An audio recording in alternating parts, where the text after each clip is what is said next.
இன்னைக்கு வார்டு 20ல் விளாங்குடி பகுதி மதுரை மேற்கு தொகுதியில் தொகுதி மேம்பாட்டு நிதியிலிருந்து இந்த நாடக மேடையானது சொக்கநாதபுரம் இந்த கலையரங்கம் வந்து சொக்கநாதபுரத்தில் இருக்க திரு அருள்மிகு காளியம்மன் கோவில் முன்பாக அமைக்கப்பட்டிருக்கு என்பது அதை திறந்து வைக்கிறதுல மிக பெரிய சந்தோஷமும் மகிழ்ச்சி அடைகிறோம். எங்களுக்கு ஒரு பாக்கியமாக நான் இதை கருதுகிறேன். இதற்கு அடுத்து நம்ம காமாட்சி நகர் 5வது தெருவில் அங்கே இருக்க ஞாபலை கடைக்கு வந்து பூமி பூஜை 10 லட்சம் ரூபா செலவில் இன்னைக்கு பூமி பூஜை போடுறோம். இது 12 லட்சம் ரூபா, அது 10 லட்சம் ரூபாய் இல்லை. துவங்கும் நிலையில் அடுத்து பூமி பூஜை போடக்கூடிய சூழ்நிலையில் முத்துமாரியம்மன் கோவில் தெருவில் புதிய போர்வெல் உடன் தண்ணி தொட்டியும் சின்டாக்ஸ் அமைத்து கொடுக்கறதுக்கான பணிகள் இன்னைக்கு நம்ம ஏஐ சார் எங்க இருக்காரு? ஏஐ சார் உட்காருங்க சார்.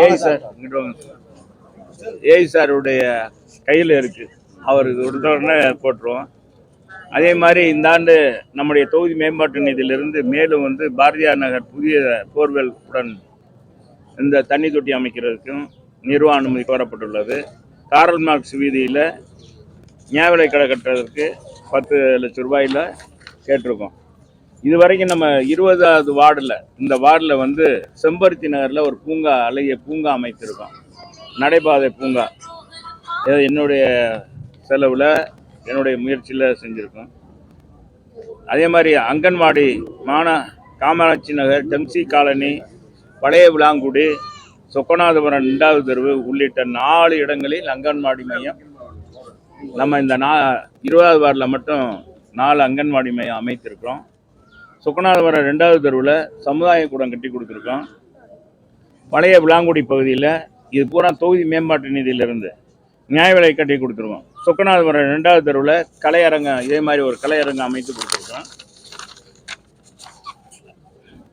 இது வரைக்கும் பார்த்தீங்கன்னா 12 போர்வெல் வந்து அமைத்து கொடுத்துருக்கோம் இந்த வார்டுக்கு மட்டும். அதுபோக என்னுடைய முயற்சியில் 247 கோடியில் பாதாள சாக்கடை இது வந்து விரிவாக்க பகுதி. இந்த 100 வார்டுகளுக்கும் மதுரை மாநகரில் ஏற்கனவே இருந்த 72 வார்டுகளுக்கு மட்டுமே பாதாள சாக்கடை வசதி இருந்தது. இப்போ மேற்கொண்டு வந்து நம்ம வந்து 100 வார்டுகளும் விரிவாக்கப்பட்டு இது 2 வார்டு மட்டும்தான் என்னுடைய மேற்கு தொகுதி அனைத்து இந்திய அண்ணா திராவிட முன்னேற்ற கழகம்.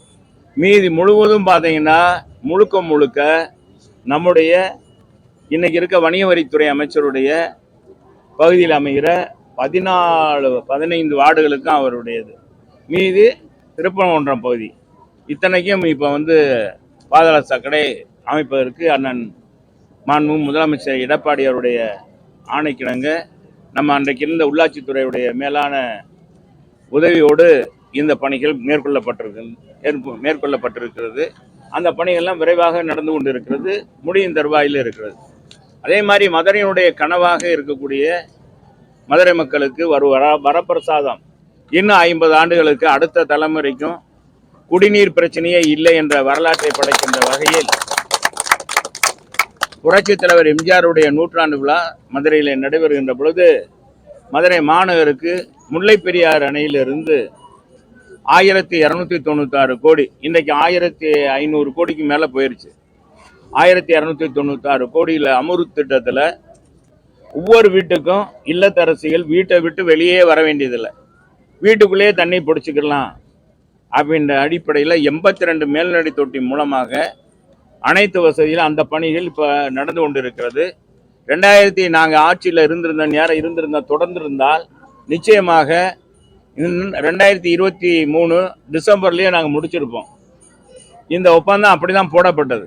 இப்போ அமைச்சர் கூட என்னுடைய சட்டமன்ற உரையில் நான் கேட்கின்ற பொழுது கேள்விக்கு நகர்ப்புறத்துறை அமைச்சர் அவர்கள், மாண்புமிகு நகர்ப்புறத்துறை அமைச்சர் அவர்கள் சொன்னாங்க, உறுதியாக எங்களுடைய முதலமைச்சர் நிச்சயமாக வர நீங்கள் சொன்னது மாதிரி 2023க்குள்ளே டிசம்பருக்குள்ளே தொடங்கி வைப்பார், பகுதியாக தொடங்கி வைப்பார், மீதி பகுதியில் தொடங்க. அது நான் சொன்னேன், முழுமையாக ஓரளவுக்கு ஒரு 50% ஆச்சு முடிஞ்ச பிறகு தரங்க அப்படின்னு சொன்னால், இல்லை பகுதியாக முடிச்சிருவோம்.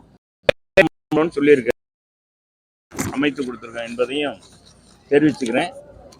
அதை 2023-24 தொகுதி மேம்பாட்டு நிதியிலிருந்து காரல் மார்க்ஸ் விரிவாக்க பகுதியிலும் அங்கன்வாடி மையம் 12,05,000 ரூபாயில் கட்டுவதற்கு ஆணை பிறப்பிக்கப்பட்டிருக்கிறது, ஒதுக்கப்பட்டு விட்டது. ஜீவானந்தன் தெருவில் புதிய போர்வெல் 5,500,000 ரூபாயில் அமைப்பதற்கும் நிர்வாக அனுமதிக்காக காத்து கொண்டிருக்கோம் என்பதை மிக மகிழ்ச்சியோடு தெரிவித்துக் கொள்கிறேன். என்னால் என்னை சாதாரண செல்லூர் ராஜு இன்னைக்கு உலக அறியறதுக்கு செய்தவர்கள் இந்த மதுரை மேற்கு தொகுதி மக்கள். இந்த மக்களை உயிர் உள்ளவரை என்னுடைய குடும்பமும் என்னுடைய துணையாரும் அழைச்சி வந்திருக்கு. ஏன்னா அவங்களும் ஓட்டு கேட்டவங்க. எங்களுடைய உயிர் மூச்சு உள்ளவரை, என்னுடைய நினைவுகள் இருக்கும் வரை, என்னுடைய இந்த அளவுக்கு என்னை உயர்த்தி வைத்த இந்த மக்களுக்காக என்றும் பாடுபடுவேன். அதே மதுரை மாநகர மக்களுக்காகவும் பாடுபடுவேன். என்னுடைய காலத்தில் என்னுடைய முயற்சியில் 10,000 கோடிக்குமான பணிகள் மதுரை மாநகரில் எடுக்கப்பட்டு அத்தனை பணிகளும் விரைவாக நாங்கள் எங்கள் காலத்தில் இருக்க வரைக்கும் முடித்தோம். உங்களுக்கு தெரியும், எல்லாரும் பாராட்டுற அளவுக்கு. முன்னேற்ற கழகம் அரசு அமைந்த பிறகு இங்கே 2 அமைச்சர் இருக்காங்க, முக்கியமான அமைச்சர்கள். 2 பேருமே மதுரைக்குன்னு எதுவுமே செய்யலை. நீங்கள் நினைக்கலாம் பாலம்லாம் கட்டிட்டு இருக்காங்களே, பாலம்லாம் பூமி பூஜை போட்டு பணியெல்லாம் நடக்குது. அம்மாவும் நம்முடைய முதலமைச்சர், மக்களின் முதல்வர், ஏழை பங்கு நாளைய நம்ம தமிழகத்துடைய முதலமைச்சராக எதிர்பார்க்கக்கூடிய அண்ணன் எடப்பாடியார் ஆட்சியில் தான் நிதியெல்லாம் ஒதுக்கப்பட்டது என்பதை பெருமையோடு தெரிவிச்சுக்கிறேன்.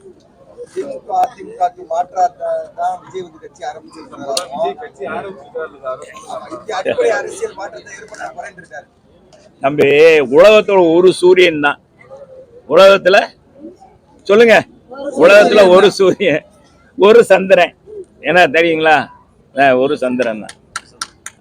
அதே மாதிரி எம்ஜி ராமச்சந்திரன் புரட்சி தலைவர் எம்ஜிஆர் ஒருவர் தான் சினிமா உலகில இருந்து கலைத்துறையிலிருந்து கட்சி ஆரம்பித்து, அவரா கட்சி ஆரம்பிக்க வைத்தார் கலைஞர் கருணாநிதி. ஆரம்பித்து இந்தியாவிலே 31 ஆண்டு காலம் ஒரு மாநில கட்சி ஆண்ட வரலாறு அண்ணா திராவிட முன்னேற்ற கழகத்துக்கு மட்டும்தான் உண்டு, மற்ற எந்த கட்சியும் கிடையாது. புரட்சி தலைவருக்கு பின்பலம் என்னன்னா, அண்ணா கூட பயின்றவர், அண்ணா பள்ளியிலே பயின்றவர், பொது வாழ்வில் எப்பொழுதுமே தன்னை ஈடுபடுத்தி கொண்டவர். சினிமா துறையில் எத்தனையோ நடிகர்கள் இருக்கலாம், வைக்கலாம். ஆனா புரட்சி தலைவர் மாதிரி ஒருவர் கலை உலகத்தில் இருந்தபொழுது தான் சம்பாதித்த பணத்தை எல்லாம் ஏழையிலேயே, அது புயலா இருந்தாலும், வெயிலா இருந்தாலும், வறட்சியா இருந்தாலும், ரிக்ஷா தொழிலாளிகளாக இருந்தாலும், எங்க தீ பிடிச்சாலும் உடனடியாக கொண்டு போய் நிதி கொடுத்தவர் புரட்சி தலைவர் எம்ஜிஆர் அவர்கள். இந்த வரலாறு. அதே மாதிரி போர் நடக்கும்போது தனக்கு கொடுத்த பரிசுவே கொண்டு போய் கொடுத்து, நேரு அவர்களிடம் 75 லட்சம் ரூபாய் அன்னைக்கே, அவர் நேரு பிரதமராக இருக்கும்போது 75 லட்சம் ரூபாய் சொந்த நிதியே கொடுத்தவர். காமராஜர் மூலமாக கொடுத்தார், காமராஜர் அன்னைக்கு முதலமைச்சராக இருக்கும்போது. அதே மாதிரி பாகிஸ்தான் போர் நடக்கும்போது தலைவர் கொடுத்தார். இப்படி வரலாறு உண்டு. அதே மாதிரி இப்ப அதுக்கடுத்து நம்ம நடிகர் சிவாஜி கணேசன், உங்களுக்கு தெரியும், நடிகர் திலம் சிவாஜி கணேசன். அவர் அழுதா மக்கள் அழுவாங்க. இன்னைக்கும் தியேட்டர்ல போய் பாருங்க. அவர் சிரித்தால் மக்கள் சிரிப்பார்கள், பெண்கள் சிரிப்பார்கள். அவரும் காங்கிரஸ்ல திமுகவில் பணியாற்றியவர் தான். அவரும் அண்ணன் கட்சி ஆரம்பிச்சு ஆட்சிக்கெல்லாம் வந்திருக்காரு. நானும் ஆரம்பிக்கிறேன்னு ஆரம்பிச்சார். நான் விஜய ஏதோ போட்டியா நினைக்க கூடாது. நான் எதுக்காக நடிகர் இந்த வரலாறுலாம் சொல்றேன்னா புரிஞ்சு, அது கடைசியில நான் வர்றேன். எதுக்கு சொல்றேன்னா, அவரு விஜய் ஆரம்பிச்சார். அப்புறம் டி ராஜேந்திர அடுக்குமொழியில பேசக்கூடிய அவர் கட்சி ஆரம்பிச்சு கட்சி போனி ஆகல. யாரு? நம்ம சிவாஜி கணேசன். நமக்கு தான் நிறைய ரசிகர்கள், ஆண்களும் சரி பெண்களும் இருக்காங்கன்னு நம்ம நடிகர்லாம் ஆரம்பிச்சாரு. அது ஒன்றும் கதை ஆகலை. அதுக்கடுத்து டி ராஜேந்தர் கட்சி ஆரம்பிச்சாரு. அவரு அடுக்குமொழியில பேசுவார். பாக்கியராஜ் கட்சி ஆரம்பிச்சார். பாக்கியராசுங்கன்னு ஒரு தனி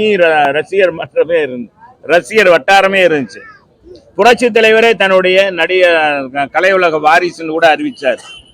அதை வச்சுட்டு அவர் கட்சி ஆரம்பிச்சார். இப்படி பல நடிகர்கள், இப்ப கூட விஷால் ஒரு கட்சி ஆரம்பிச்சார். இப்படி எத்தனையோ நடிகர். தம்பி விஜய் கட்சி ஆரம்பிச்சார், ரஜினி கட்சி ஆரம்பிக்கிறாரு. கடைசியில் அவர் வாபஸ் வாங்கிட்டார்.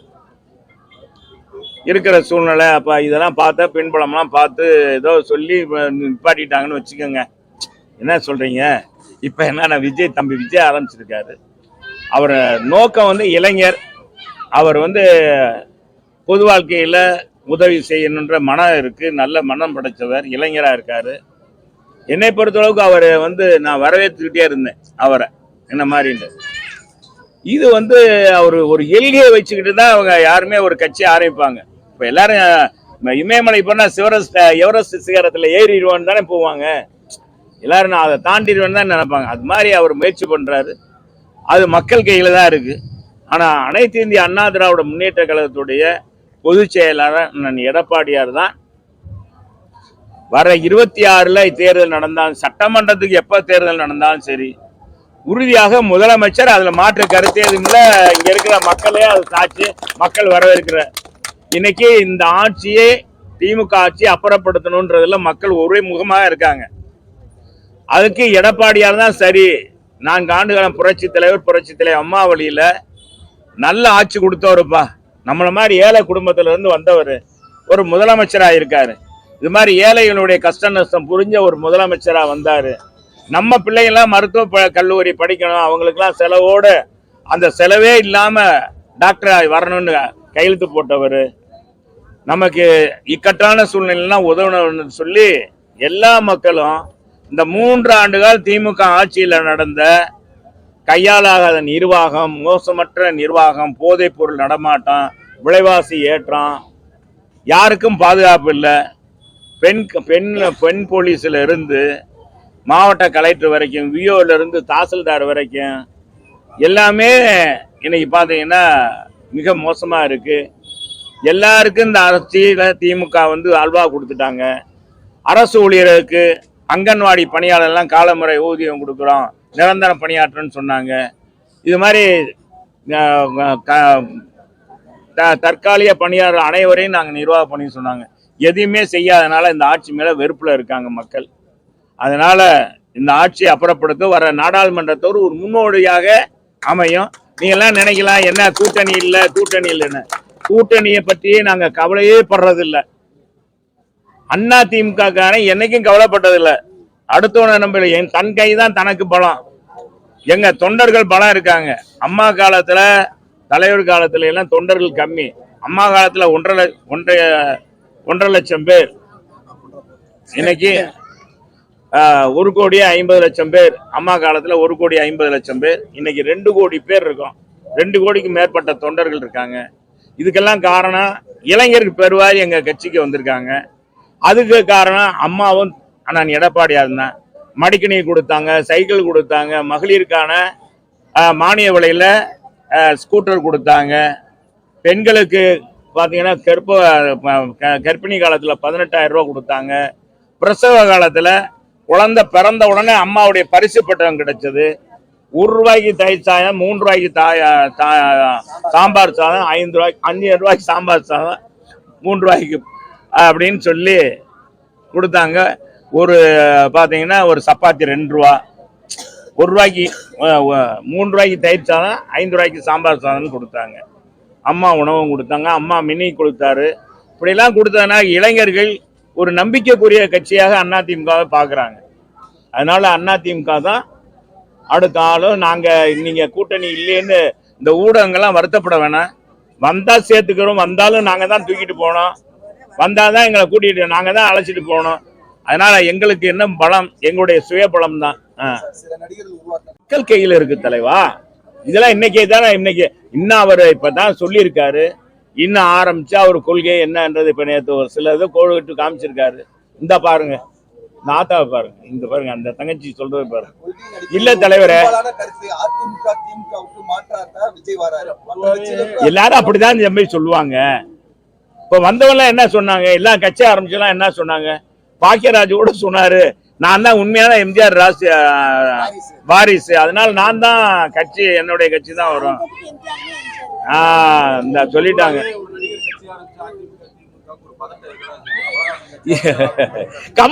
கமலஹாசன் சொல்ல, கமலஹாசன் இப்ப வாடகைக்கு விட்டாரு.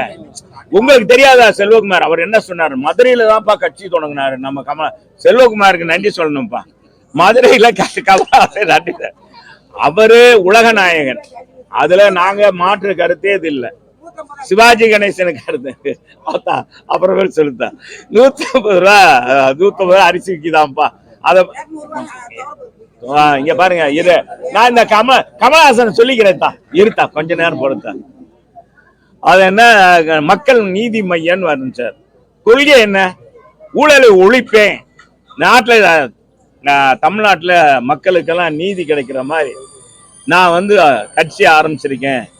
நீதி கேட்டு இந்த தமிழக மக்கள் சுபிச்சமா வாழணும் அப்படின்னுக்கா கட்சி ஆரம்பிக்கிறது. சொன்னாரா சொல்லியா? இப்பா சொன்னாரா சொல்லியாப்பா? சொல்லுப்பா செல்வகுமாரு, சொன்னீங்க சொன்னீங்க இல்லைங்க சொன்னீங்க நீங்க எல்லாருக்கும் இந்த ஊடகங்கள்லாம் கேட்டீங்க. சொன்னாரு, கேட்டாங்க, ஊடகங்கள்லாம் கேட்டீங்க. அப்ப அவருக்கு சொன்னது வாசம். இன்னைக்கு என்ன, ஒரு தொகுதிக்கு தன் வாயை வாடகைக்கு விட்டாரு. வாடகைக்கு விட்டாரு. நான் உண்மையா இல்லையா? தன் படம் வந்து வெற்றி பெறணும், தன் படத்துக்கு உதவி பண்ணாங்க. விக்ரம் படத்துல இருந்து ஒரு ஒப்பந்தம் ஆயிடுச்சு. போடாத ஒப்பந்தம் போட்டாங்க திமுகவுக்கு. அவங்களுக்கு என்ன கொள்கை இருக்கு அவருக்கு? அதனால தம்பி இப்ப கட்சி ஆரம்பிச்சிருக்காரு. தம்பி ஒரு தமிழர், அதெல்லாம் எங்களுக்கு மாற்று எதுவும் இல்லை. இளைஞர், அதுல மாற்று கருத்து எதுவும் இல்லை. அவர் கொள்கை இனிமேல் வரணும், வந்து கட்சி ஆரம்பிச்சு நடத்தணும், வைக்கணும். இதெல்லாம் கிளை வரைக்கும் இருக்கணும். ரசிகர்கள் மட்டும் எங்க இதுல தலைவர் வந்து தலைவர் எம்ஜிஆர் மன்றம் தான் அடிப்படை. ஆனா எம்ஜிஆர் மன்றம் மட்டும் காரணம் கிடையாது. ஒன்ன நீங்க புரிஞ்சுக்கங்க, புரட்சி தலைவர் ஆட்சிக்கு மக்கள் எல்லாமே புரட்சி தலைவர் விரும்பினாங்க.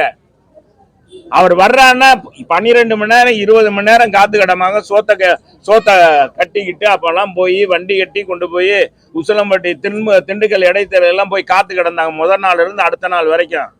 அப்படி ஒரு வரலாறுலாம் பார்க்க முடியாது. எங்க அம்மா வந்தாங்கன்னா காத்து கிடப்பாங்க. அந்த வரலாறுலாம் இல்லை. அதனால நீங்க அதெல்லாம் பார்க்கணும். அதிமுக என்றது வேறு, மற்றவர்கள் கட்சி ஆரம்பிக்கிறது வேறு. தம்பி ஆரம்பிக்கிறது எப்படி ஆரம்பிச்சு எப்படி கொண்டு வராருன்னு இனி எதிர்காலம் தான் பதில் சொல்லணும். மக்கள் தான் சொல்ல, மக்கள் தான் நீதிமான்கள்.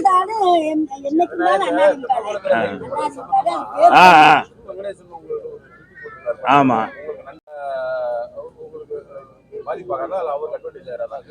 ஏங்க நான் என்ன சொல்றேன், மதுரைக்கு யாரு இப்ப நாளைக்கே நம்ம பிடிஆர் பழனிவேல் தியாகராஜன் மதுரைக்கு நல்லா செஞ்சா நான் பாராட்டுவேன். எனக்கு மதுரை மக்கள் வளர்ச்சி வரணும். மதுரை மக்கள் அந்த 40 ஆண்டு காலம் நிறையாத மாரியம்மன் தெப்ப குளத்தை நிறைச்சு காட்டுறது எங்களுடைய ஆட்சி காலத்துல, என்னுடைய முயற்சியில.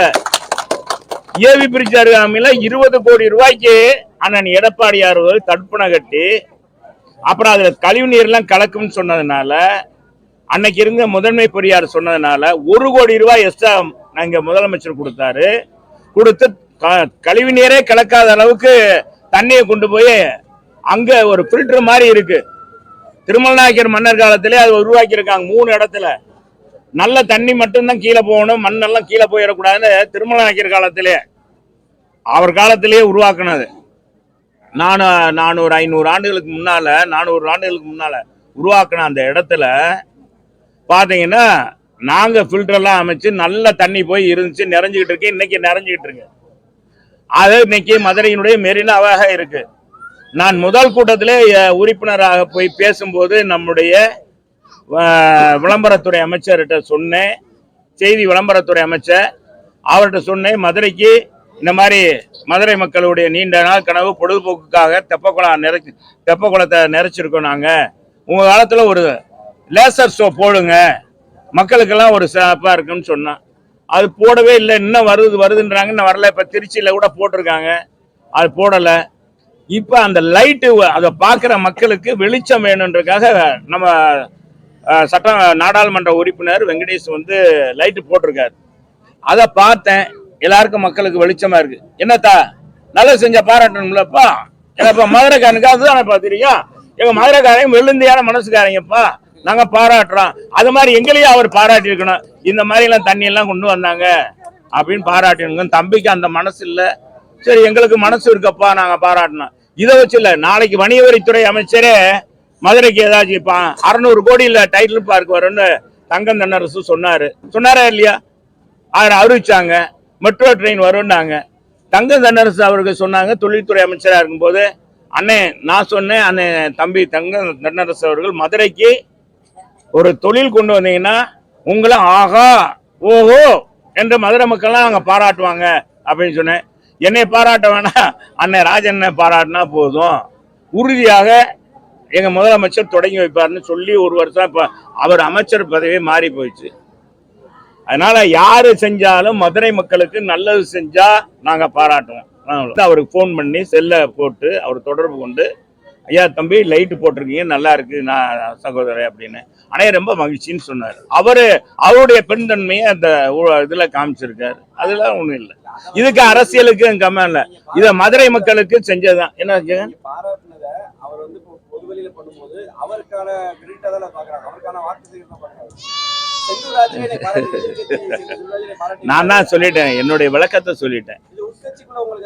அதெல்லாம் எதுவுமே எங்க பொதுச் செயலாளருக்கு என்ன தெரியும், என்னை பத்தி என்னுடைய இதை பத்தி தெரியும், அவர் என்ன செய்வார் என்னன்னு. அதுக்காக ஒருத்தர் நல்லது செஞ்சோன்னா பார்த்துட்டு சும்மா போக கூடாதப்பா. அது நம்மளுடைய என்னப்பா,